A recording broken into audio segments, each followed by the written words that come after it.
Hello बच्चों, आज हम लाए हैं आपके लिए काइनेमेटिक्स का तीसरा लेक्चर। पिछले लेक्चर में हम लोगों ने देखा था कि एवरेज स्पीड क्या होती है, एवरेज वेलोसिटी क्या होती है। ठीक है, इस लेक्चर में हम लोग देखेंगे कि इंस्टैंटेनियस वैल्यूज क्या होती हैं, instantaneous value of speed, instantaneous value of velocity. ठीक है, तो थोड़ा सा पहले हम इसको एक बार रिवाइज करते हैं। देखिए, एक हमने यहाँ पर एक ग्राफ बना रखा है टाइम के रिस्पेक्ट में डिस्टेंस का ग्राफ है, यानी कि एक डिस्टेंस है, एस डिस्टेंस है जो कि फंक्शन ऑफ टी है। टी पर निर्भर करता है डिस्टेंस, यानी दूरी जो है वो समय के साथ साथ परिवर्तित हो रही है। ठीक है, इसका मतलब क्या होगा कि s is the function of t का मतलब है समय जैसे बदलेगा, t जैसे चेंज करेंगे, t चेंज करने पर डिस्टेंस चेंज हो जाएगी। ठीक है, t चेंज करने पर डिस्टेंस चेंज होगी। और ये जो परिवर्तन है इसको हमने ग्राफिकल रिप्रेजेंटेशन इसका जो हमने दिखाया हुआ है यहाँ पर कि जब t इज इक्वल टू 0 है तो डिस्टेंस 0 है, और जैसे जैसे t की वैल्यू बढ़ती जा रही है ये डिस्टेंस जो है ऐसे बढ़ती जा रही है। ठीक है, ऐसे बढ़ती जा रही है। ठीक है, लेकिन इसका जो ग्राफ है थोड़ा सा इस प्रकार से है, स्ट्रेट लाइन ना होकर के थोड़ा सा कर्वेचर है। ठीक, अब इस पर हमने क्या किया है, यहां से मान लीजिए कि आफ्टर टाइम टी समय के बाद पार्टिकल जो है यहाँ से मोशन कर रहा था। कोई पार्टिकल है और वो मोशन में है, मोशन कर रहा है, और आपने उसको जहां से ऑब्जर्व करना शुरू किया है, यानी कि आपने जहां से अपनी घड़ी स्टार्ट करी है वो ये पॉइंट है। ठीक है, और वहां से टी समय के बाद, 0 से लेकर के और टी समय के बाद यह पार्टिकल यहाँ पर पहुंच गया।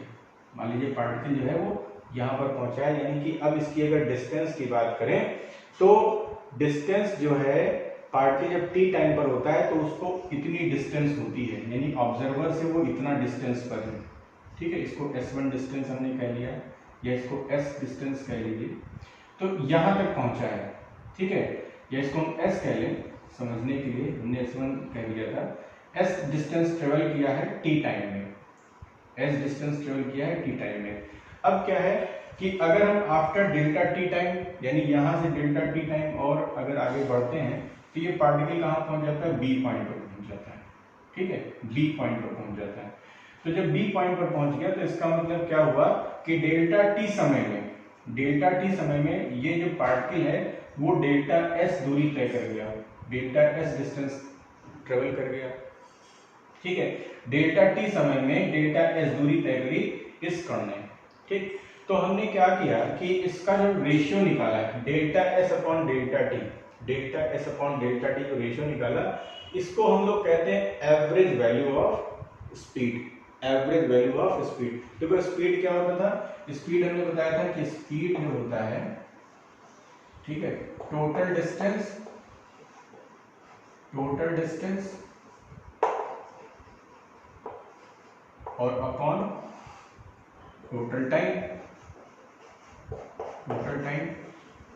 ठीक है, तो किसी भी ड्यूरेशन में अगर आपको डिस्टेंस पता है, टोटल डिस्टेंस पता है, और उस ड्यूरेशन का टाइम अगर हम उसको डिवाइड कर देते हैं तो हमें स्पीड मिल जाती है। ठीक, अब अगर हम ये कहें कि डेल्टा टी समय, टोटल टाइम डेल्टा टी है और इस टोटल टाइम डेल्टा टी में डेल्टा एस दूरी तय करता है, तो delta S upon delta T को हम लोग क्या कहेंगे, एवरेज स्पीड कहेंगे। ठीक है, और इसको हम लोग L अपॉन डेल्टा टी से भी लिख सकते हैं। अगर मान लो ये जो दूरी है, ए बी की जो दूरी है ये L के बराबर हो तो इसको हम लोग L अपॉन डेल्टा टी भी कह सकते हैं। ये क्या रिप्रेजेंट करता है, ये जो है ये delta S upon delta T, अगर देखें तो ये डेल्टा एस और ये डेल्टा टी है। तो इसको अगर हम देखें, अगर हम इसको अलग बना लें इस तरीके से इसका डायग्राम अलग बनाएं, ये A हो गया और ये B हो गया। ठीक है, तो ये अगर हम थीटा एंगल कहें तो ये tan थीटा कहलाएगा, ये फाई कह लो इसको, ये फाई एंगल अगर ले लें तो tan फाई हो जाएगा। डेल्टा टी नीचे हो गया ये, और ये डेल्टा एस हो गया। ठीक है, तो delta S upon delta T क्या हो गया, tan फाई हो गया, यानी ये स्लोप को बताता है। tan फाई क्या बताता है, स्लोप को बताता है। तो delta S upon delta T क्या होता है, slope of distance with respect to T, जो होता है वो एवरेज स्पीड कहलाता है। ठीक है, अब हम ये करें कि इसमें अगर हम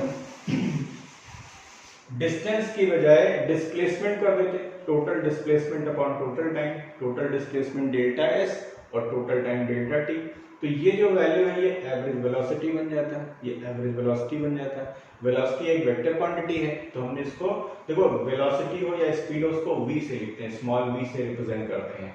तो यहाँ पर हमने क्या किया है v एवरेज और इसके ऊपर एक वेक्टर लगा दिया, तो ये वेलोसिटी बन गया। ठीक है, तो वेलोसिटी है तो ये delta S upon delta T, और डेल्टा एस यहाँ पर वेक्टर क्वांटिटी है, ये डिस्प्लेसमेंट को रिप्रेजेंट करता है। तो displacement, total displacement upon total time. अच्छा, इसको हम लिखने का एक तरीका और ये होता है कि आर एफ वेक्टर यानी कि position vector, final position vector, final point का पोजीशन वेक्टर, मान लीजिए इसका पोजीशन वेक्टर आर एफ है, आर एफ वेक्टर है, और इसका position vector are I vector है। तो R F minus R F R आई कर देंगे तो ये डेल्टा एस निकल आएगा। ठीक है, तो delta S is upon time कह लीजिए, डेल्टा टी कह लीजिए, चाहे R F minus are I upon delta T कह लीजिए। तो ये तो बात थी एवरेज वैल्यूज की, एवरेज स्पीड और एवरेज वेलोसिटी की। अब देखिए, अगर ये जो डेल्टा टाइम डेल्टा टी है, ये जो डेल्टा टी टाइम है, इसको कम करते जाए, यानी इस पॉइंट पी बी को धीरे धीरे नजदीक लेके आए, ए के पास लेके आए। तो जब ए के पास ले आते हैं तो क्या होता है कि ये जो स्लोप है, ये वाला जो स्लोप है वो कुछ इस प्रकार से स्लोप हो जाता है, ये कुछ इस तरीके से स्लोप आ जाएगा, क्योंकि ये बी जब है पॉइंट इसके बिल्कुल नजदीक आ जाएगा, ए बी जो है, बी जो है वो ए के नजदीक आ जाएगा, तो ये कुछ स्लोप इस तरीके से दिखाई देगा। ठीक है ना, और मान लीजिए थीटा एंगल बनाता है, तो क्या होगा कि जो ये वैल्यू है, यानी कि हम इसको ऐसे लिख सकते हैं, इस वाली वैल्यू को देखिए कैसे लिख सकते हैं कि जब डेल्टा टी जो है, यानी कि limit delta T tending to zero, यानी बहुत छोटी वैल्यू हो जाए, डेल्टा टी जो है, डिफरेंस जो डेल्टा टी है टाइम का वो बहुत छोटा हो, बहुत सूक्ष्म हो, तो limit delta T tending to zero delta S upon delta T. तो ये जो वैल्यू होती है, ये जो वैल्यू होती है, ये वास्तव में actual rate of change of speed with respect to time बताता है। देखो, ये भी rate of change of speed with respect to time बताता था, इसको हम क्या कह सकते थे, रेट ऑफ चेंज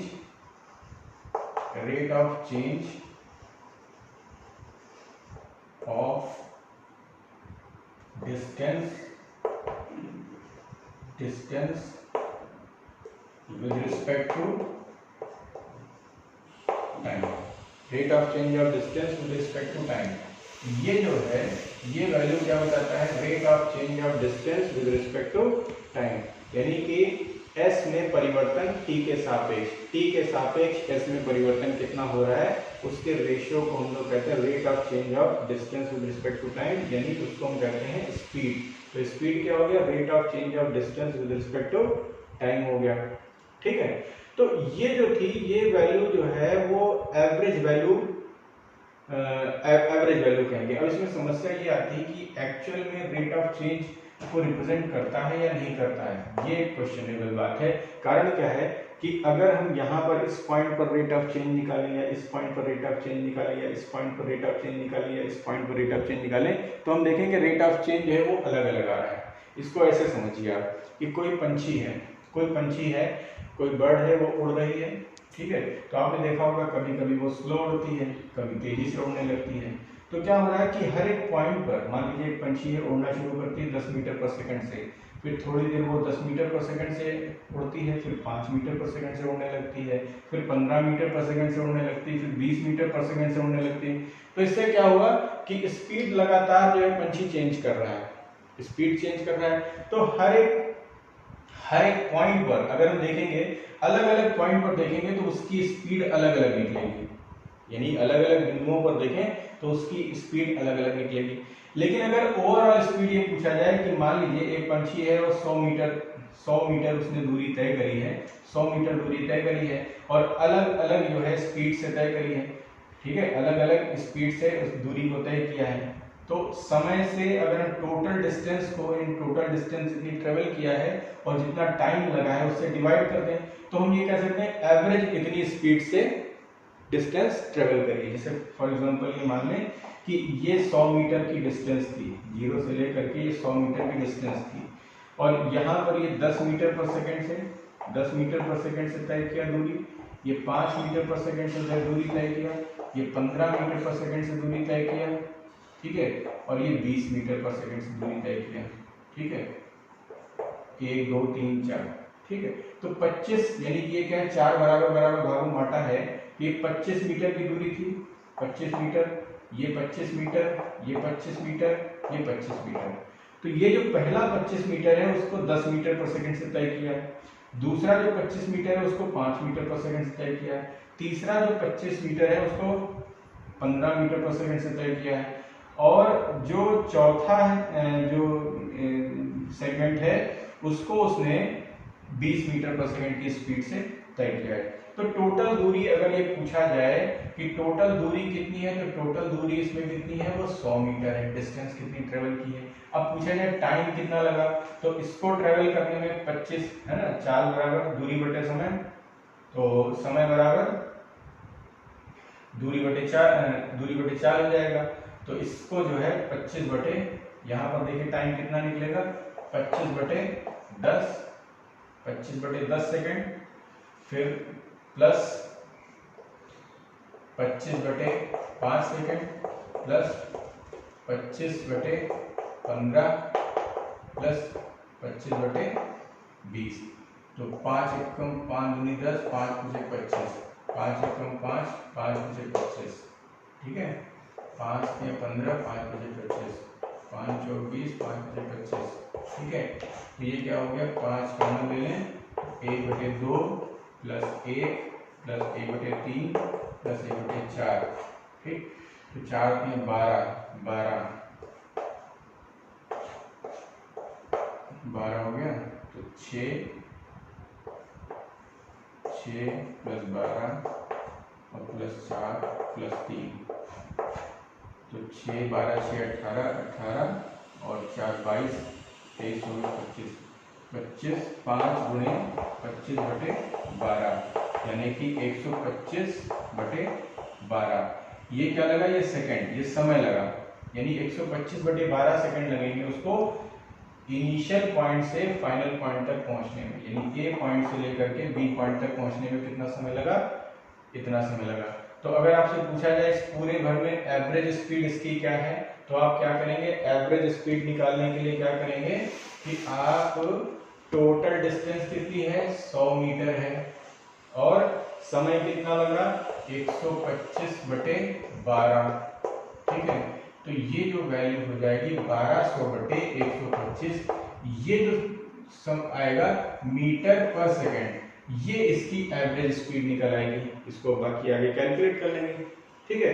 तो हम ये कहेंगे इसकी जो एवरेज स्पीड होगी वो 1200 बटे 125 मीटर पर सेकंड स्पीड होगी इस चिड़िया की ए पॉइंट से बी पॉइंट तक पहुंचने में।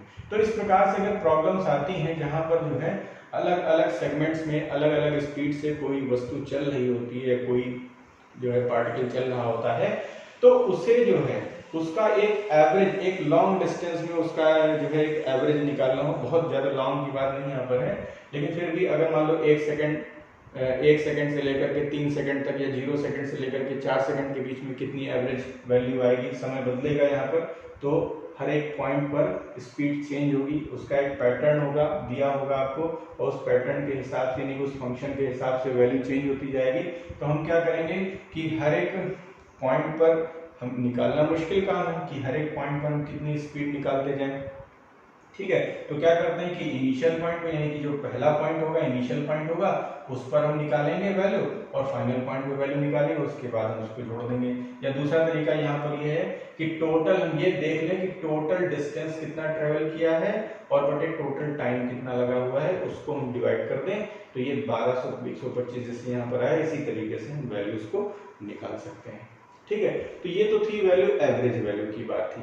लेकिन ये एवरेज वैल्यू से ये स्पष्ट हो गया कि आप देखेंगे कि हर एक पॉइंट पर अगर हम स्पीड देखें तो अलग अलग स्पीड आ रही है। ठीक है, 10 मीटर है, 20 मीटर पर सेकंड है, 15 मीटर पर सेकंड है, 20 मीटर पर सेकंड है। तो इससे यह स्पष्ट हो रहा है कि यहाँ पर रेशियो अलग है, यहाँ पर रेशियो अलग है, यहाँ पर रेशियो अलग है, यहाँ पर रेशियो अलग है, यानी यहाँ पर रेट अलग है, यहाँ पर रेट अलग है, यहाँ पर रेट अलग है, यहाँ पर रेट अलग है। ठीक है, यहाँ पर रेट ट्रेवल करने का जो रेट है वो अलग है, यहाँ पर ट्रेवल करने का रेट अलग है, यहाँ पर ट्रेवल करने का रेट अलग है, यहाँ पर जो है रेट ट्रेवल करने का अलग है। तो एक्चुअल में क्या है कि हम यहाँ पर ये नहीं बता सकते कि इसका जो ये वाली जो स्पीड आई है ये वास्तव में किसी से मैच करेगी कि नहीं करेगी, जरूरी नहीं है। इसका मतलब क्या होगा कि जो ये वाली वैल्यू है इसको हम 100% सही नहीं मान सकते।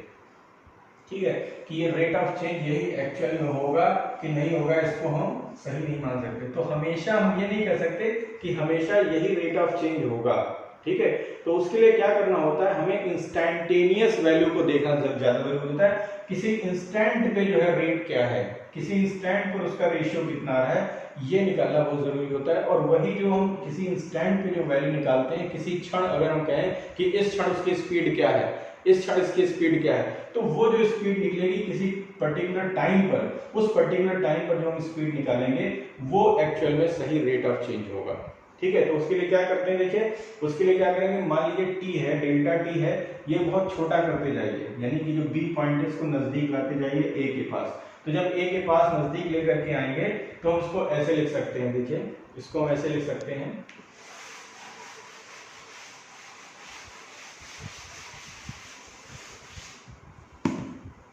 Limit delta T tending to 0 delta S upon delta T. ये जो वैल्यू होती है limit delta T tending to 0, यानी डिफरेंस जो है वो 0 हो जाए, लगभग 0 के बराबर हो जाए, तो उस समय जो delta S upon delta T की वैल्यू निकालेंगे, ये जो वैल्यू आएगी, ये जो स्पीड की वैल्यू आएगी, ये स्पीड की वैल्यू कहलाएगी इंस्टैंटेनियस वैल्यू, इंस्टैंटेनियस वैल्यू। ठीक है, यानी किसी इंस्टेंट पे देखो डेल्टा टी बहुत छोटा हो गया, यानी कि 0 के लगभग अप्रोच कर गया, यानी कि अंतर अब ए और बी के बीच का अंतर लगभग खत्म हो गया है। तो उस बिंदु पर जो वैल्यू निकलेगी, इस पॉइंट पर जो वैल्यू निकलेगी, रेशियो निकलेगा delta S upon delta T का, वो कहलाएगा इंस्टैंटेनियस वैल्यू। ठीक है, और ये किस पॉइंट पर होगी, उस पॉइंट पर होगी जहां पर डेल्टा टी अप्रोचेस टू 0 है। ठीक है, तो इसको हम लोग स्पीड को जो है क्या कहेंगे, इंस्टैंटेनियस स्पीड कहेंगे। और देखो ये जो है, अगर हम डिफरेंशियल कैलकुलस में जाएं तो ये वाला जो भाग है, ये वाला जो भाग है डिफरेंशियल कैलकुलस में, इस वाले भाग को हम लोग कहते हैं ds अपॉन dt, यानी differentiation of s with respect to t, इसको पढ़ते हैं differentiation of s with respect to t पढ़ते हैं। तो ये जो है ये हो जाएगा क्या, differentiation of s with respect to t v instantaneous के बराबर हो जाएगा। ठीक है, तो ये एक फार्मूला मिल गया कि v इंस्टैंटेनियस यानी स्पीड जो है, इंस्टैंटेनियस स्पीड क्या होगी, ds अपॉन dt के बराबर होगी, ds अपॉन dt के बराबर होगी। ठीक है, अब देखो एक चीज और समझो कि ये तो स्पीड की बात हो गई, अगर बात करते हैं इंस्टैंटेनियस वेलोसिटी क्या होगी, तो इंस्टैंटेनियस वेलोसिटी में क्या करेंगे कि यहाँ पर एक वेक्टर क्वांटिटी, यानी कि ये जो है वेक्टर हो जाएगा, वेक्टर बन जाएगा, और यहाँ पर जो वैल्यू इस्तेमाल करेंगे वो क्या होगी, डी बाई डी टी होगा, और ये एस जो होगा ये एस वेक्टर होगा। ठीक है, तो D S vector upon D T into D S upon D T जो है वो वी इंस्टैंटेनियस यानी वेलोसिटी। तो ये क्या कहलाएगा, इंस्टैंटेनियस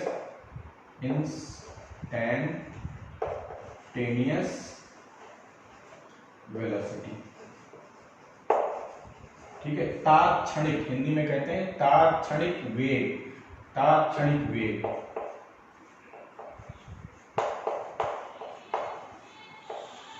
तात्क्षणिक वेग। ठीक है, और ये क्या कहलाएगा, तात्क्षणिक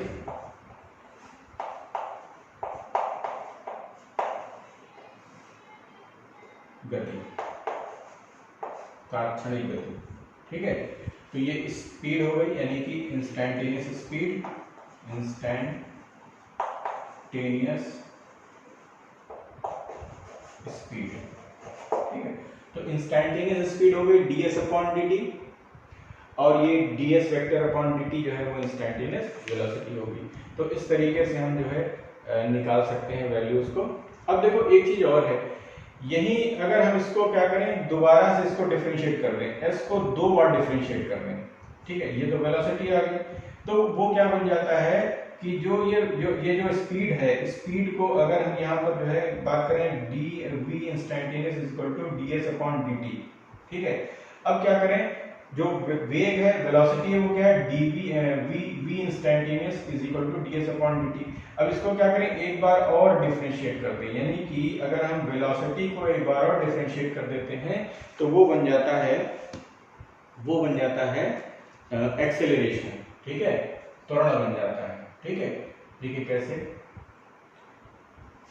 चलिए अभी इस पर हम सवाल लगाएंगे खूब सारे, तो उससे और बेहतर समझ सकेंगे इसको। चलिए देखिए जरा एक्सेलरेशन की बात करें,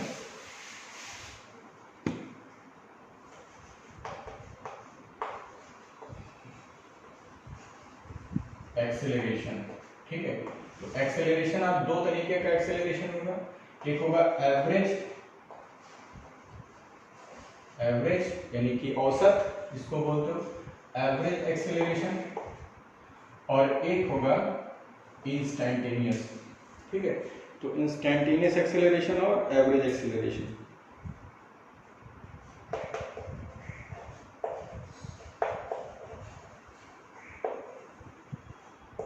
इंस्टेंटेनियस एक्सेलरेशन, ठीक है। तो एवरेज एक्सेलरेशन क्या होगा, इसको समझिए। एक्सेलरेशन को हम लोग रिप्रेजेंट करते हैं ए से, और एक्सेलरेशन हमेशा एक वेक्टर क्वांटिटी होता है। एक्सेलरेशन हमेशा एक वेक्टर क्वांटिटी होगा। तो एक्सेलरेशन क्या होता है कि change in velocity with respect to time, या rate of change of velocity जिसको हम बोलते हैं। यानी कि अगर मान लो इनिशियल वेलोसिटी, फाइनल वेलोसिटी अगर vf है और इनिशियल वेलोसिटी अगर vi है, ठीक है, बटे डेल्टा टी कर दें, तो ये जो क्वांटिटी आती है इसको हम लोग कहते हैं एवरेज एक्सेलरेशन। क्या कहेंगे, एवरेज एक्सेलरेशन, ठीक है। vf vector minus vi vector upon delta T, ये कहलाता है एवरेज एक्सेलरेशन, ठीक है। और अगर हम इंस्टेंटेनियस एक्सेलरेशन की बात करें तो इंस्टेंटेनियस क्या हो जाएगा, ये हो जाएगा d upon dt of v। Velocity को t के रिस्पेक्ट में डिफरेंशिएट कर दें तो ये जो क्वांटिटी मिलती है इसे हम लोग कहते हैं एक्सेलरेशन, इंस्टेंटेनियस एक्सेलरेशन, ठीक है। ये किसी पर्टिकुलर पॉइंट पर, यानी t का कोई इंस्टेंट दिया हो और उस इंस्टेंट पे एक्सेलरेशन निकालने कहा जाए तो हम लोग dv अपॉन dt निकालेंगे। लेकिन अगर एक रेंज में कहा जाए कि कोई एक टाइम दे दिया जाए कि फला टाइम से फला टाइम के बीच का एक्सेलरेशन क्या होगा, तो एवरेज एक्सेलरेशन फिर हम वहां निकालेंगे और वो vf minus vi upon delta T के बराबर होगा, ठीक है। तो इसको कुछ एग्जांपल्स के माध्यम से अभी समझेंगे। पहले एक चीज जो बहुत इंपॉर्टेंट पॉइंट है उसको समझ लेते हैं। देखो एक्सेलरेशन जब हमने कहा कि एक वेक्टर क्वांटिटी है, तो इसका मतलब ये हुआ कि वेक्टर में देखिए क्या होता है, कोई वेक्टर अगर ए वेक्टर होता है तो ए वेक्टर में क्या क्या चीजें होती हैं, एक तो उसका मैग्नीट्यूड होता है और एक होता है इसका डायरेक्शन। यानी कि कोई भी वेक्टर क्वांटिटी हो तो उसमें उसका मैग्नीट्यूड होगा और उसका डायरेक्शन होगा, यानी उसका परिमाण होगा और उसकी दिशा होगी, ठीक है। इसी प्रकार से अगर हम एक्सेलरेशन की बात करें तो एक्सेलरेशन वेक्टर में दो चीजें होंगी, एक तो एक्सेलरेशन का मैग्नीट्यूड होगा और एक्सेलरेशन का डायरेक्शन होगा, ठीक है। एक्सेलरेशन का मैग्नीट्यूड होगा और एक्सेलरेशन का डायरेक्शन होगा। इसी प्रकार से अगर हम वेलोसिटी की बात करें तो वेलोसिटी जो है, वेलोसिटी एक वेक्टर क्वांटिटी है, इसका मतलब वेलोसिटी का एक मैग्नीट्यूड होगा और वेलोसिटी का एक डायरेक्शन होगा, ठीक है। डायरेक्शन भी होगा और मैग्नीट्यूड भी होगा वेलोसिटी में, ठीक। तो ये जो मैग्नीट्यूड होता है, यानी कि अगर इसमें वेलोसिटी की बात करें तो वेलोसिटी का जो मैग्नीट्यूड होता है ये जनरली क्या होता है कि लगभग जो है ना, ये जो वैल्यू आती है ये स्पीड के बराबर आती है। हर केस में ऐसा नहीं होता है, जनरली ज्यादातर केसेस में ऐसा होगा कि स्पीड के बराबर ही इसकी वैल्यू आएगी। ठीक है, जो मैग्नीट्यूड होगा वेलोसिटी का, मैग्नीट्यूड होगा जो वेलोसिटी का, वो क्या कहलाता है, मैग्नीट्यूड जो वेलोसिटी का होता है वो स्पीड कहलाता है। जनरली ज्यादातर केसेस में होता है, लेकिन हर जगह नहीं होगा। कल हमने बताया था आपको कि इसकी जो वैल्यू होती है मैग्नीट्यूड ऑफ वेलोसिटी जो है वो जो है लेस देन और इक्वल टू स्पीड आती है। ठीक है,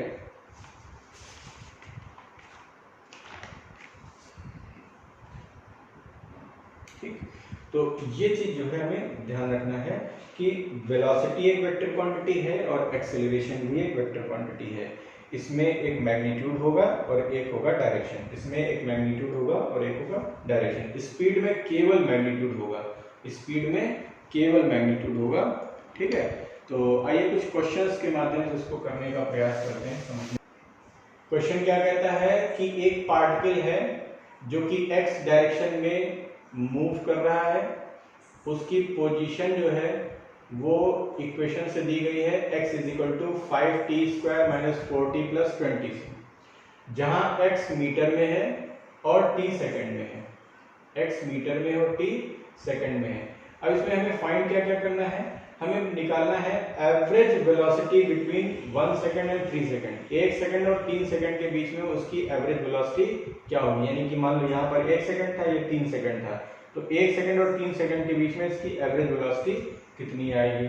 ठीक है, दूसरी बात है find the velocity as a function of time. हमें वेलोसिटी को as a function of time दिखाना है और उसकी value t is equal to 3 second पे निकालनी है। तीसरा पॉइंट क्या कहता है कि हमें इसका एक्सेलरेशन निकालना है t is equal to 2 second पे, t is equal to 2 second पे एक्सेलरेशन निकालना है। दूसरी बात, एक प्रश्न ये पूछते हैं कि ये पार्टिकल रेस्ट पे कब होगा, यानी विरामावस्था में कब होगा, ये भी हमें निकालना है। देखिए कोई भी चीज चलते चलते, मान लीजिए कोई पंछी है, उड़ रहा है, उड़ते उड़ते ये भी हो सकता है कहीं रुक जाए फिर आगे बढ़े या वापस से लाए। ठीक है, तो सिचुएशन कुछ भी हो सकती है कि जरूरी नहीं कि हर एक पॉइंट पे उसकी वेलोसिटी ज्यादा हो या कम हो सकता है कभी जीरो भी हो सकती है। तो जिस समय उसकी वेलोसिटी शून्य होगी हम कहेंगे पार्टिकल रेस्ट पर है। ठीक है, तो चलिए यहाँ पर इसको सॉल्व करते हैं, नोट कर लीजिए फिर इसको हम मिटा दें, जगह कम है इस पे। चलिए पहला पॉइंट कवर करते हैं, पहले इक्वेशन लिख लेते हैं। इक्वेशन क्या थी, इक्वेशन है x is equal to 5t² minus 4t plus 20, यही इक्वेशन है ना, 5t² माइनस 4t प्लस 20।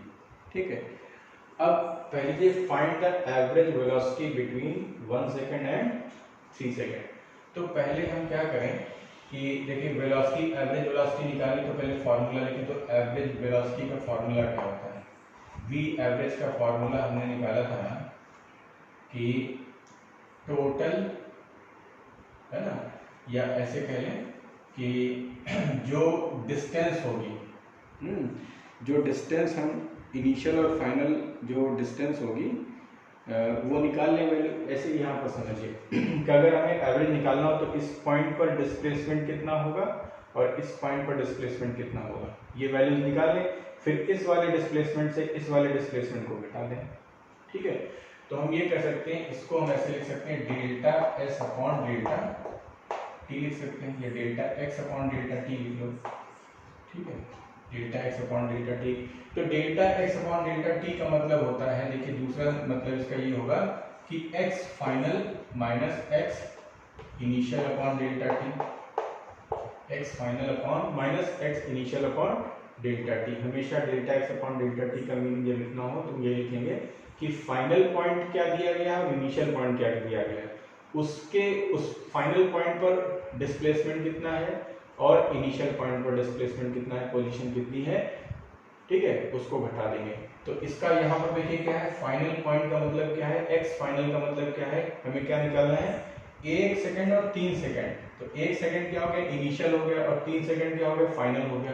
यानी कि हमें वैल्यू निकालनी है x3 माइनस x1 बटे डेल्टा टी, यानी x की वैल्यू 3 सेकंड पर और x की वैल्यू 1 सेकंड पर। तो आइए पहले निकालते हैं x3 क्या होगा, या x3 कह लो या x at t = 3 कह लो, चाहे इसको ऐसे भी लिख सकते हो, x3 ऐसे लिख सकते हो। तो x3 = क्या हो जाएगा, 3 रख दीजिए, देखिए यहाँ पर, तो 5 गुणे 3 का स्क्वायर माइनस 4 × 3 प्लस 20 = 3 3 9 45, 45 और 20 65, 65 में से 12 निकल गया, 65 में से 12 निकल गया, 65 में से तो आएगा 53, तो 53 मीटर हो गया ये, ठीक है, 53 मीटर हो गया। अब उसके बाद देखिए हमें निकालना है x1, या इसको हम कह सकते हैं x at 1 सेकेंड, t की वैल्यू 1 रख देनी है, देखिए t की वैल्यू यहाँ पर 1 रख देनी है। तो ये वैल्यू अगर रखेंगे तो ये हो जाएगा 5 × 1 स्क्वायर माइनस 4 × 1 प्लस 20, तो 5 में से 4 गया 1 और ये 21 मीटर, ठीक है। अब क्या कहते हैं कि हमें निकालना है डेल्टा टी, तो डेल्टा टी को भी यहाँ पर आप डिफाइन कर सकते हो। डेल्टा टी जो डिफरेंस है टाइम का, तो डिफरेंस कितना है, 3 सेकंड माइनस 1 सेकंड, ठीक है। तो आइए वैल्यू रखते हैं, 3 सेकंड माइनस 1 सेकंड, तो v एवरेज = हो जाएगा 53 माइनस 21/3 माइनस 1, ये डेल्टा टी हो जाएगा, यानी ये 3 सेकंड था, ये 1 सेकंड था, तो डेल्टा टी कितना हो गया, 3 माइनस 1 सेकंड, यानी ये अगर हम वैल्यू निकालें तो क्या हो जाएगा, 2 और 3 32/2, यानी 16 मीटर पर सेकंड। तो ये तो एवरेज वेलोसिटी थी, कहां से कहां तक का, 1 सेकंड से 3 सेकंड के बीच में जो एवरेज वेलोसिटी आएगी उसकी वैल्यू जो है वो 16 मीटर पर सेकंड, 16 मीटर पर सेकंड हो जाएगी। तो ये पहला पॉइंट तो हो गया। अब दूसरा पॉइंट क्या कहता है, find the velocity as a function of time t, ठीक है, एट t = 3 सेकंड। तो इसको देखिए करेंगे, इसके लिए क्या करेंगे, देखो वेलोसिटी क्या है, जब हमने कहा कि एट टाइम t = 3 सेकंड, इसका मतलब क्या करें कि इंस्टेंटेनियस वैल्यू की बात करें। ये दूसरा पॉइंट जो है वो हमारा क्या कहता है कि v इंस्टेंटेनियस, तो v इंस्टेंटेनियस क्या होता है, ds, यानी कि dx हो जाएगा यहाँ पर, dx/dt, तो x को हम डिफरेंशिएट करेंगे, तो d/dt, और x की वैल्यू रखेंगे ये वाली, तो 5t² माइनस 4t प्लस 20, इसको हम डिफरेंशिएट कर देंगे। तो देखिए डिफरेंशिएट जब करेंगे तो इसकी वैल्यू क्या आएगी, देखिए 5t² है तो 5 तो ये रहेगा और इंटू 2t हो जाएगा, ठीक है, क्योंकि t की पावर जो d/dt ऑफ t⁻n अगर होता तो इसको वैल्यू आती n t⁻n-1, ठीक है। अब यहाँ पर n की वैल्यू कितनी, 2 है, तो 2 आगे आएगा, तो 5 × 2 और t⁻2-1 यानी 1 हो जाएगा, -4 और t को करेंगे तो डिफरेंशिएशन इसका 1 आ जाएगा, ठीक है। यहाँ पर 1 रखिए तो 1 आगे आएगा, t⁻1-1 0 हो जाएगा, तो t⁻0 1 हो जाएगा, ये वैल्यू 1 आ जाएगी। और 20 ये क्या है, कांस्टेंट है, कांस्टेंट को डिफरेंशिएट करेंगे, कांस्टेंट को डिफरेंशिएट करेंगे तो वैल्यू हो जाएगी 0। तो वैल्यू कितनी आ गई इसकी, देखिए 10t माइनस 4, ये तो t के फॉर्म में आ गई, यानी कि t के जो इंस्टेंटेनियस वेलोसिटी है ये t पर निर्भर करती है। अब t वैल्यू कितनी दी गई है, कहा गया है कि t = 3 सेकंड पे इसकी वैल्यू निकालिए, ठीक है। तो हम क्या करेंगे, t = 3 सेकंड, मिटा देते हैं इसको, आपने नोट कर लिया होगा। देखो एट t = 3 सेकेंड, 3 सेकेंड पर t की वैल्यू क्या होगी, तो v instantaneous at t is equal to 3 second is equal to क्या हो जाएगा कि 10 इंटू 3 माइनस 4, हम t की वैल्यू रख देंगे इसमें, तो 10 या 30 में से 4 गया 26, ठीक है। तो 26 क्या चीज हो गया, मीटर पर सेकेंड। अब एक चीज समझिए कि अगर हम एवरेज वेलोसिटी देखते हैं तो एवरेज वेलोसिटी 1 सेकंड से 3 सेकंड के बीच में 16 मीटर पर सेकंड आती है। लेकिन अगर हम 3 सेकंड पे जाके बात करें, उस इंस्टेंट पे बात करें, इस मान लीजिए कि ये 1 सेकंड का इंस्टेंट था, ये 3 सेकंड का इंस्टेंट था, तो यहां से यहां तक अगर एवरेज वेलोसिटी निकाल रहे हैं तो वो तो कम आ रही है, 16 मीटर पर सेकंड आ रही है। लेकिन इस पॉइंट पर अगर हम वेलोसिटी निकाल रहे हैं तो वो वैल्यू आ रही है 26 मीटर पर सेकंड। अब एक चीज और देखिए, अगर हम यहीं पर वैल्यू हम कहें 1 सेकंड पर क्या वैल्यू आएगी, तो ये हो जाएगा 10 इंटू 1 10 माइनस 4 यानी कि 6 मीटर पर सेकंड। तो अगर हम इनिशियल पोजीशन पर अगर हम बात करें, इस पॉइंट पर बात करें, तो वैल्यू कितनी आ रही, 1 सेकंड पर जो इसकी वेलोसिटी होगी वो कितनी होगी, 6 मीटर पर सेकंड होगी, ठीक है, 6 मीटर पर सेकंड होगी। तो हम ये देखें कि t इज इक्वल टू अगर 1 रखे हैं तो वेलोसिटी जो है वो कितनी आ रही है, 6 मीटर पर सेकंड, 6 मीटर पर सेकंड। और अगर हम t इज इक्वल टू 3 रखते हैं तो वेलोसिटी कितनी आती है, ये आती है 26 मीटर पर सेकंड, 26 मीटर पर सेकंड आती है, ठीक है। और इसी का अगर हम एवरेज देखें तो एवरेज वेलोसिटी इस पूरे ड्यूरेशन में कितनी आती है, वो वैल्यू आती है, v एवरेज की बात करें तो v एवरेज जो आता है वो 16 मीटर पर सेकंड की स्पीड वेलोसिटी मिल रही है, ठीक है, क्लियर है। चलिए इतना समझ में आया। अब अगला तीसरा पॉइंट क्या कहता था, तीसरा पॉइंट कहता था find the acceleration at t is equal to 2 second. हमें एक्सेलरेशन निकालना है, मिटा दें, नोट कर लिया।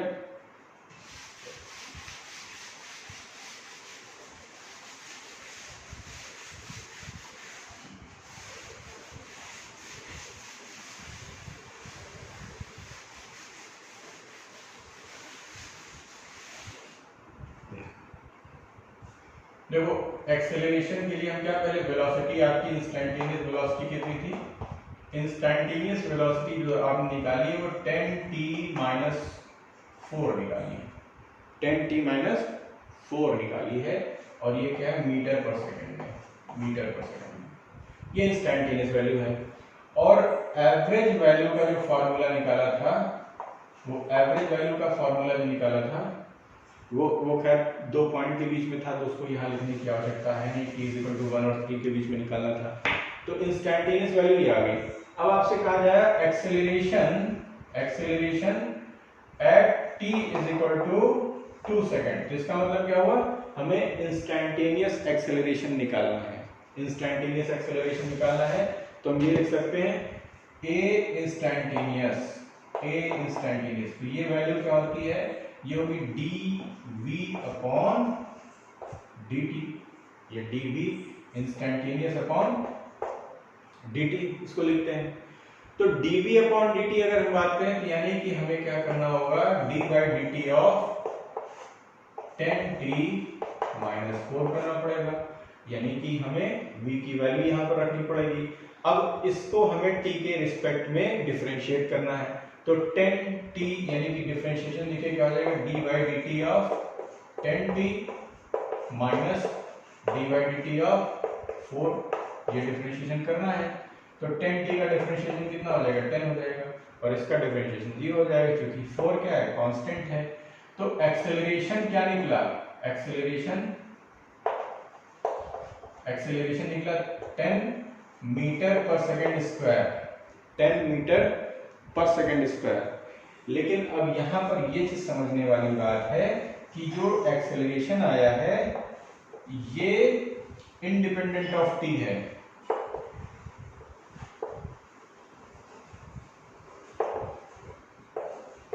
इसका तात्पर्य क्या है, इसका तात्पर्य है कि समय कुछ भी हो, समय चाहे 0 सेकंड रखें, चाहे 1 सेकंड रखें, चाहे 2 सेकंड रखें, चाहे 3 सेकंड रखें, कोई भी टाइम हो, लेकिन एक्सेलरेशन चेंज नहीं हो रहा है, एक्सेलरेशन चेंज नहीं हो रहा है।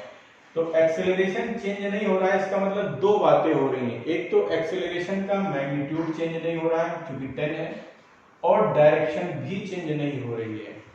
ठीक है, तो हम ये कहेंगे यहाँ पर कांस्टेंट एक्सेलरेशन है। तो कांस्टेंट एक्सेलरेशन जब होता है, कांस्टेंट एक्सेलरेशन का मतलब ये हुआ, कांस्टेंट एक्सेलरेशन का मतलब ये हुआ कि जो पार्टिकल है उसका एक्सेलरेशन चाहे t = 1 पे निकालो, ठीक है, चाहे t = 2 पे निकालो, चाहे t = 3 पे निकालो, चाहे t = 4 पे निकालो, किसी भी पॉइंट पर आप एक्सेलरेशन निकालो, हमेशा एक्सेलरेशन उसका 10 मीटर पर सेकंड स्क्वायर ही रहेगा।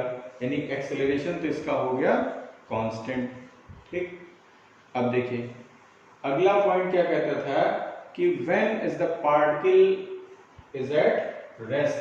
रेस्ट का मतलब क्या हुआ, जब वेलोसिटी उसकी 0 होगी। ठीक, मिटा दें इसको। चलिए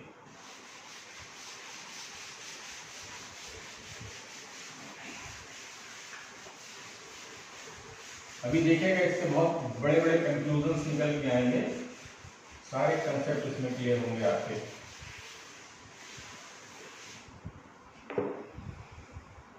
देखो अगला फोर्थ पॉइंट क्या हुआ कि particle is at rest. Particle is at rest. At rest कब होगा, when particle is at rest, किसी पॉइंट पर जाकर के वो रेस्ट पे होगा, यानी कि विरामावस्था में होगा पार्टिकल। तो किसी पर्टिकुलर पॉइंट की बात कर रहे हैं ना, इसका मतलब है। तो इसका मतलब क्या कर रहे हैं कि वो इंस्टेंटेनियस वैल्यू की बात करें कि कौन सा इंस्टेंट आएगा जिस इंस्टेंट पे ये पार्टिकल रेस्ट में होगा। तो हम कह सकते हैं कि जब when v instantaneous is equal to 0 होगा, यानी कि जब v इंस्टेंटेनियस 0 होगा तो पार्टिकल रेस्ट में होगा, वेलोसिटी नहीं है तो पार्टिकल 0 है। तो हम ये कह सकते हैं कि v इंस्टेंटेनियस कितना था, 10t - 4 = 0।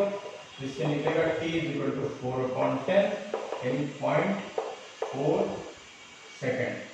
यानी पार्टिकल यहां से चलना प्रारंभ किया, एक्सेलरेशन यहीं से शुरुआत से ही इसका 10 मीटर पर सेकंड का है। ठीक है, 10 मीटर पर सेकंड स्क्वायर का है। लेकिन जैसे जैसे ये समय बढ़ता गया 0.4 सेकंड पे आया, तो 0.4 सेकंड पे आया तो एकदम से इसका जो है वेलोसिटी 0 हो गई, इसकी वेलोसिटी 0 हो गई, रुक गया। उसके बाद जैसे देखिए, यानी कि हम इसको ऐसे निकालें कि t = हम यहाँ पर एक थोड़ा सा चार्ट बनाते हैं कि t = 0 पर क्या हुआ, घटना निकालें, और t = मान लीजिए 0.2 सेकंड पे क्या हुआ। ठीक है, फिर t ऐसे ऐसे बना लेते हैं, चार्ट बनाते हैं, उससे कुछ कंक्लूजन्स निकालते हैं। ठीक है, इधर t बना लीजिए और इधर वेलोसिटी बना लेते हैं, v वेलोसिटी बना लेते हैं। तो v वेलोसिटी का फार्मूला लिख लेते हैं। यहाँ पर v का फार्मूला क्या निकाला था, v = 10t - 4 निकाला था, ये इंस्टेंटेनियस वैल्यू थी। तो t = 0 सेकंड रखते हैं पहले, तो 0 रखा, ये हो गया -4 मीटर, यहाँ लिख लो मीटर पर सेकंड। ठीक है, और ये सेकंड में।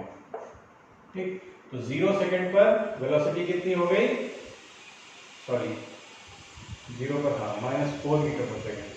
अब हमने इसमें रखा 0.2 सेकंड रखा, तो 0.2 रखेंगे तो कितना हो जाएगा, ये 2 - 4, यानी कि माइनस का 2 हो गया। 0.4 रखें, 0.4 रखें तो ये 4 हो जाएगा, 4 - 4 = 0 हो गया। 0.6 रखें, 0.6 रखें तो 6 - 4 = 2 हो गया। अब देखो इसको हम और वैल्यू रखते हैं, 1 वैल्यू रखते हैं। ठीक है, 1 रखते हैं, तो 1 रखने से कितना हो गया, 6 मीटर पर सेकंड हो गया। 2 रखने से क्या हो गया, 2 सेकंड पे क्या हो जाएगा कि 16 हो जाएगा। 3 रखने से क्या हो जाएगा, 2 है ना, 20 मिनट, तो 3 30 - 26 हो जाएगा। तो इस तरीके से एक यहाँ पर कंक्लूजन ये निकल के आया कि जब जो है ये वाला देखिए, ये वाला हिस्सा देखिए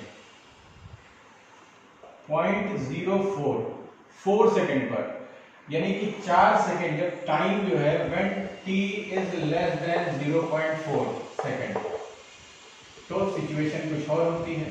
क्या सिचुएशन होती है? जब समय 0.4 से कम है तो वेलोसिटी नेगेटिव है, वेलोसिटी नेगेटिव है। तो वेलोसिटी क्या है? वेलोसिटी नेगेटिव है। ठीक है, बात समझ आ रही?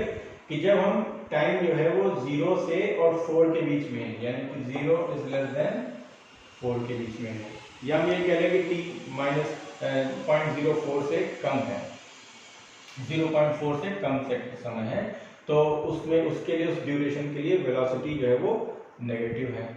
लेकिन क्या हो रहा है कि when t is greater than 0.4 second, 0.4 second, तो वेलोसिटी जो है वो पॉजिटिव हो गई, वेलोसिटी पॉजिटिव हो गई।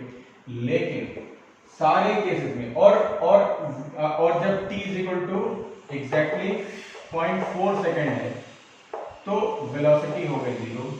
ठीक है, तो यहाँ 3 कंडीशंस आई कि वेलोसिटी कभी 0 हो जा रही है, कभी नेगेटिव हो जा रही है, कभी पॉजिटिव हो जा रही है, लेकिन हर एक केस में एक्सेलरेशन जो है वो मेंटेन्ड है, एक्सेलरेशन कांस्टेंट है। क्योंकि एक्सेलरेशन की वैल्यू कितनी आई थी? एक्सेलरेशन की वैल्यू आई थी 10 मीटर पर सेकेंड स्क्वायर, कांस्टेंट वैल्यू। तो एक कंक्लूजन ये निकल के आया कि एक्सेलरेशन जो है ना, वेलोसिटी चेंज हो सकती है, वेलोसिटी जो है वो डायरेक्शन चेंज कर सकती है ना, चाहे एक्सेलरेशन 0 हो, है ना। एक्सेलरेशन जो है, अब यहाँ देखिए क्या है कि वेलोसिटी को 0 होने के लिए, ये सबसे इंपॉर्टेंट कंक्लूजन हो रहा है कि वेलोसिटी को 0 होने के लिए जरूरी नहीं है कि एक्सेलरेशन 0 हो। ठीक है, एक्सेलरेशन 0 हो ऐसा आवश्यक नहीं है। इसका कंक्लूजन, मेन कंक्लूजन आपका ये निकलता है कि वेलोसिटी को 0 होने के लिए एक्सेलरेशन का 0 होना आवश्यक नहीं है। कोई एक्सेलरेशन हो मान लीजिए पार्टिकल में, फिर भी उसकी वेलोसिटी 0 हो सकती है। ठीक है, अगर इक्वेशन देखिए हमने इस प्रकार से इक्वेशन दी थी कि 5x is equal to 5t square minus 4t plus 20। तो इस इक्वेशन में हमने देखा कि वेलोसिटी, एक्सेलरेशन 0 नहीं है, फिर भी वेलोसिटी इसकी 0 हो गई है ना। तो ये एक मेन कंक्लूजन है, 2 बातें निकल के आई।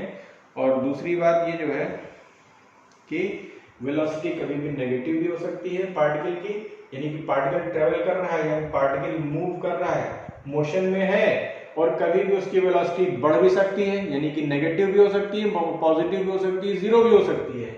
लेकिन अगर हम एवरेज निकालेंगे वैल्यू, तो एवरेज वैल्यू जो है वो अलग आएगी, इंस्टेंटेनियस वैल्यू अलग आएगी। ठीक है, तो हम देख रहे हैं प्रत्येक इंस्टेंट पे वेलोसिटी चेंज हो रही है, एक्सेलरेशन उसका कांस्टेंट है, और 0 भी हो जा रही है, किसी इंस्टेंट पे 0 भी होगी, 0.4 सेकेंड पे 0 भी हो गई। तो इससे कंक्लूजन ये निकला कि एक्सेलरेशन, जरूरी नहीं है कि एक्सेलरेशन 0 हो वेलोसिटी के 0 होने के लिए, वेलोसिटी के 0 होने के लिए एक्सेलरेशन का 0 होना आवश्यक नहीं है। ठीक है, तो ये एक क्वेश्चन था जिससे कई सारे कंसेप्ट जुड़े हुए थे। अब एक छोटा सा और क्वेश्चन लेते हैं। ठीक है, चलिए मिटा दें इसको।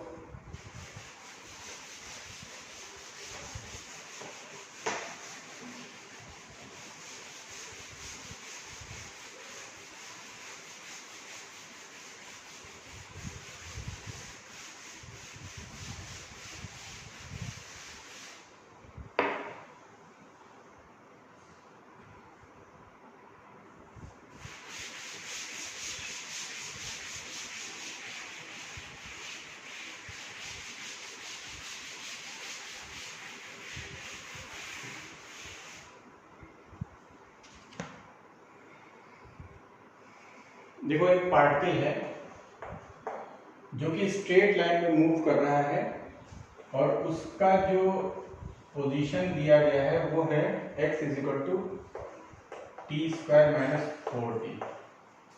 एक पार्टिकल है एक्स डायरेक्शन में मूव कर रहा है, स्ट्रेट लाइन में मूव कर रहा है, ठीक है।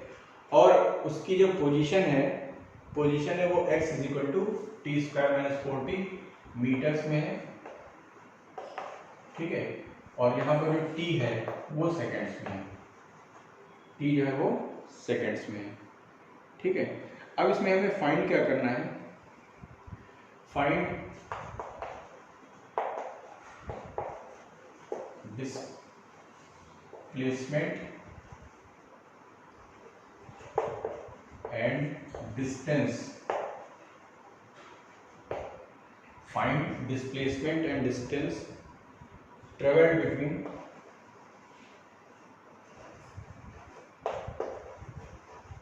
between t is equal to 1 second to t is equal to 3 second. 1 second और 3 सेकेंड के बीच में डिस्प्लेसमेंट कितना होगा और डिस्टेंस कितना होगा ये हमें निकालना है, ठीक है। निकालिए, करिए, प्रयास करिए। देखिए डिस्प्लेसमेंट क्या होगा,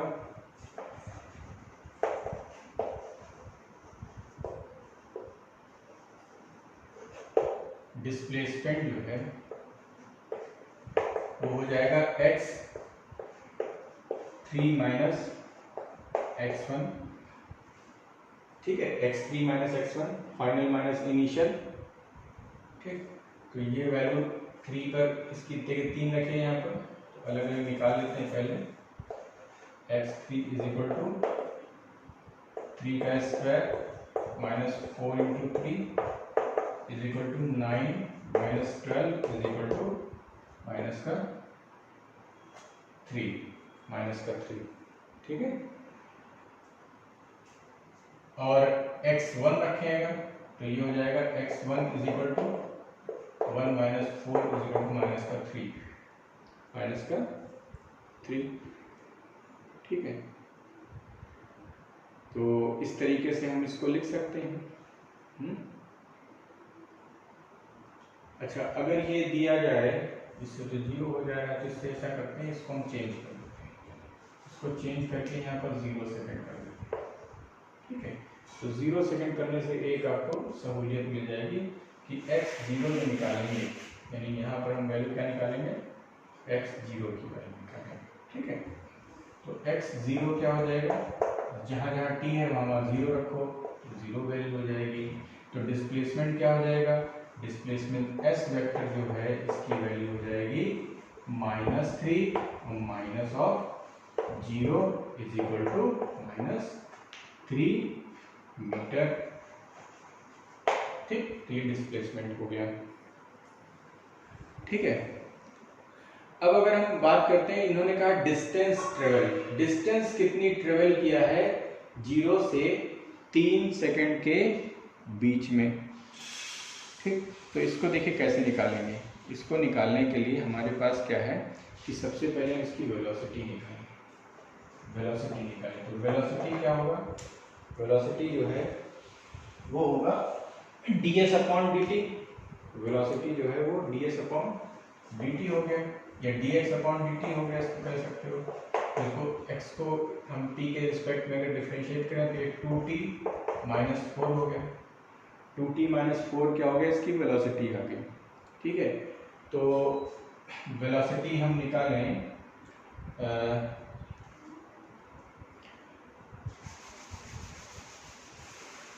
इस इक्वेशन से देखो जरा, समझो पहले कि अगर यहाँ पर t की वैल्यू हम 0 रखें तो ये -4 आएगा, 1 रखें तब भी ये नेगेटिव आएगा, t इज इक्वल टू अगर 2 रख दें तो ये वैल्यू कितनी आ जाएगी, t इज इक्वल टू 2 रख दें तो v वेलोसिटी कितनी हो जाएगी, 0 हो जाएगी। अगर हम कहें कि at t is equal to 2 तो v इज इक्वल टू 0 हो जाएगा, हो जाएगा। अच्छा, t से अगर हम कोई वैल्यू t लेस देन 2 रखते हैं तो क्या होता है, वेलोसिटी क्या आती है, नेगेटिव आती है, ठीक है। और t ग्रेटर देन 2 रखें तब क्या होगा, देखो इसमें t की वैल्यू 2 से ज्यादा रखें, 3 रख लें तो 3 दूनी 6 पॉजिटिव आएगी, ठीक है। तो v जो है वो क्या हो जाएगा, पॉजिटिव वैल्यू देगा।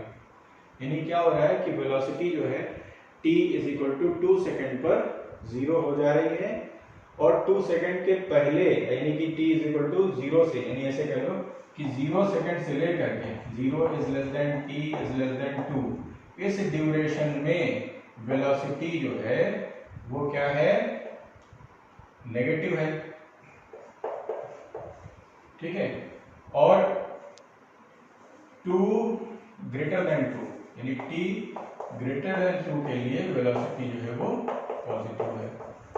ऐसा यहाँ पर कंक्लूजन निकल के आ रहा है। ठीक है, तो अब समझिए कि डिस्टेंस ट्रेवल्ड क्या होगी।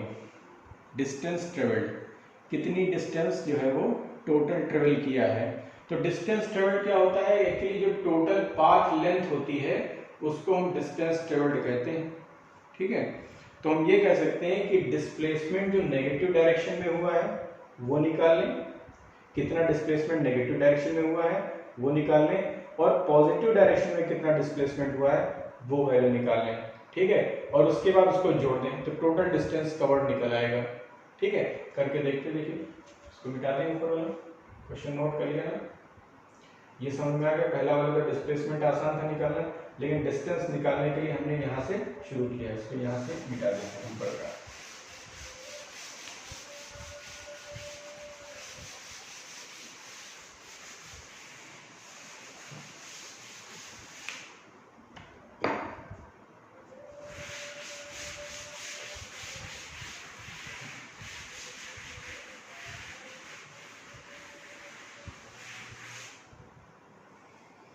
चलो, तो distance travelled,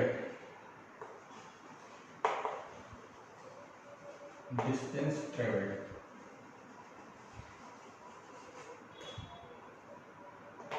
is equal to क्या हो जाएगा, distance travelled is equal to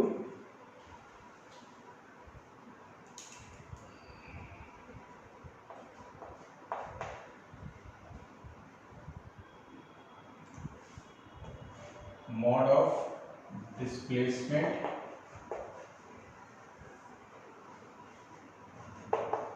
in negative direction plus mod of displacement in positive direction। ठीक है, नेगेटिव डायरेक्शन में डिस्प्लेसमेंट और पॉजिटिव डायरेक्शन में डिस्प्लेसमेंट। ठीक है, तो यानी कि यहाँ पर हमें क्या करना है कि delta x for t, t की वैल्यू कहाँ से कहाँ तक लेंगे, 0 टू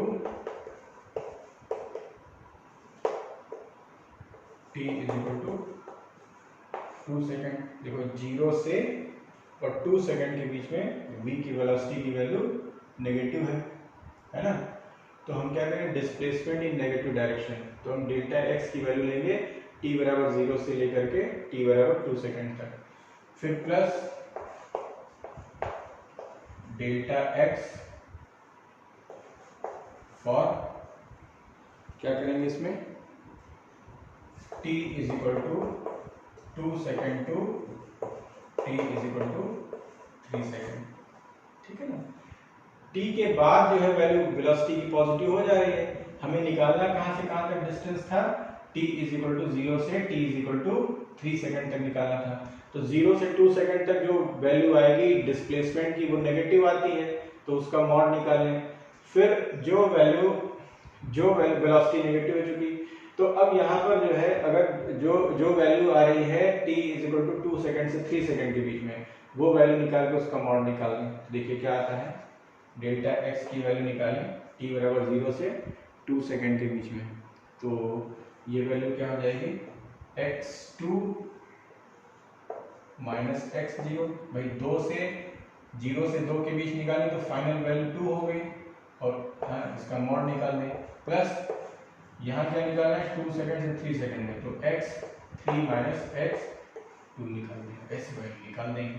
ठीक है, तो इसको ऐसे भी लिख सकते थे कि हम ऐसे भी लिख सकते हैं कि x2 minus x0 plus x3 minus x2। ठीक है, तो अब इसकी वैल्यू देखिए क्या होगी।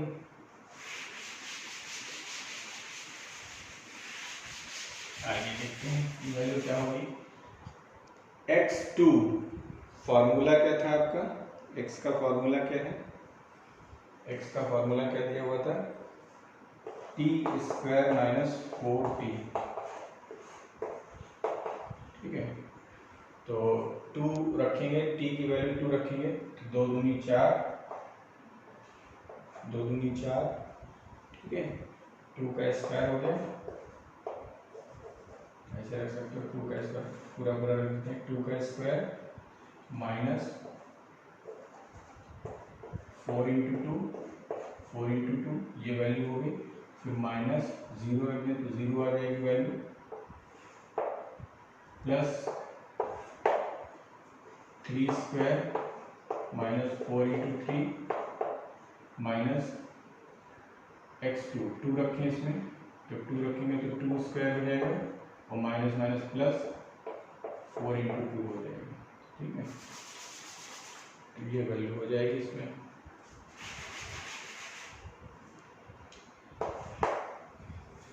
तो देखें कितना होगा, 4 माइनस 8, 4 माइनस 8 हो गया, 4 माइनस 8 और प्लस देखिए यहाँ पर क्या हो गया, 9 हो गया, माइनस 12 हो गया, माइनस 4 हो गया, प्लस 8 हो गया। तो वैल्यू कितनी आई यहाँ देखो, देखो 8 माइनस 4 करेंगे तो ये माइनस का 4 आएगा, इसका मॉड निकालेंगे तो प्लस का 4 हो जाएगा, 4 हो गया, प्लस 9 12 4 16 हो गया, 16 में से 8 गया, 8 बचेगा माइनस का, 9 प्लस का है तो 1 आएगा, है ना, ये बनेगा यानी 5 मीटर।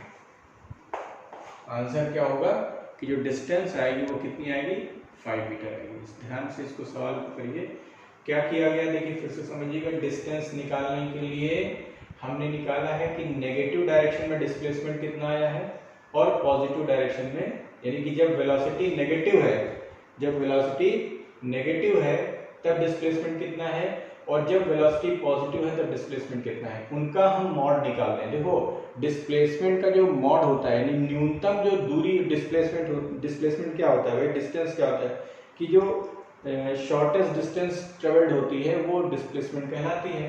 ठीक है, तो हम क्या करेंगे, इसका मॉड निकालेंगे। तो मॉड निकालेंगे तो क्या होगा, देखिए डिस्टेंस में क्या होता है कि डायरेक्शन की कोई जरूरत नहीं होती, प्लस माइनस से लेना देना नहीं होता, कितना दूरी आपने तय की है केवल उससे लेना देना होता है, तो इसलिए यहाँ पर हम पॉजिटिव वो मॉड निकालते हैं। ठीक है, तो डेल्टा एक्स फॉर, यानी कि ये क्या है, distance travelled between t is equal to 0 and t is equal to 2 second.